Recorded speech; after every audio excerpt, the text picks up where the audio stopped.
राधानगरी तालुक्यातील चांदेकरवाडी गावामध्ये कावेळीची साथ पसरली आहे। अनेक ग्रामस्थांना जुलाब, उलट्या, अशक्तपणा अशी लक्षणं दिसत आहेत।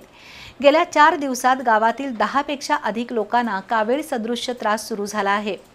त्यांच्यावर कसबा वाळवे इथल्या प्राथमिक आरोग्य केंद्रात उपचार सुरू आहेत। नदी काठावरील काही गावातील सांडपाणी थेट दूधगंगा नदीत मिसळते, त्यामुळे चांदेकरवाडीमध्ये कावेळ सदृश्य आजार पसरू लागला आहे। गेल्या 4 दिवसापासून चांदेकरवाडी गावातील लोकांना कावेळ सदृश्य आजाराची लक्षणं दिसत आहेत। जुलाब, उलट्या, अशक्तपणा अशा कारणांमुळे ग्रामस्थ भयभीत झाले आहेत। गावातील बाधित रुग्णांवर कसबा वाळवे प्राथमिक आरोग्य केंद्रात उपचार सुरू आहेत, पण मुळात दूधगंगा नदीच्या पाणी प्रदूषणामुळे चांदेकरवाडीमधील ग्रामस्थांचं आरोग्य धोक्यात आलंय। अनेक गावातील गटारीचं आणि मैला मिश्रित पाणी दूधगंगा नदीमध्ये मिसळतंय। शिवाय काही साखर कारखाने आणि खासगी कारखान्यातील दूषित पाणी दूधगंगा नदीतच सोडलं जातंय।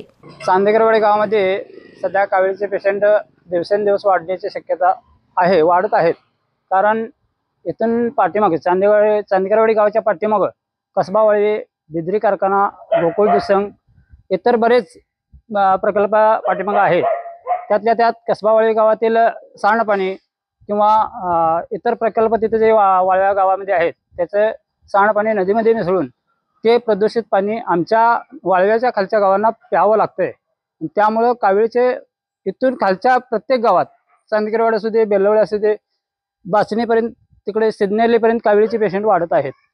त्वरित लक्ष देऊन त्यावरती योग्य ते उपाय करावे अशी मी ग्रामस्थांच्या वतीनं आपल्याकडे अपेक्षा व्यक्त करतोय।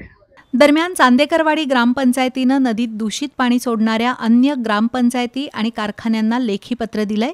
शिवाय प्रदूषण नियंत्रण मंडळानं तात्काळ दखल घ्यावी आणि नदीत मिसळणारं दूषित पाणी थांबवावं अशी ग्रामस्थांची मागणी आहे।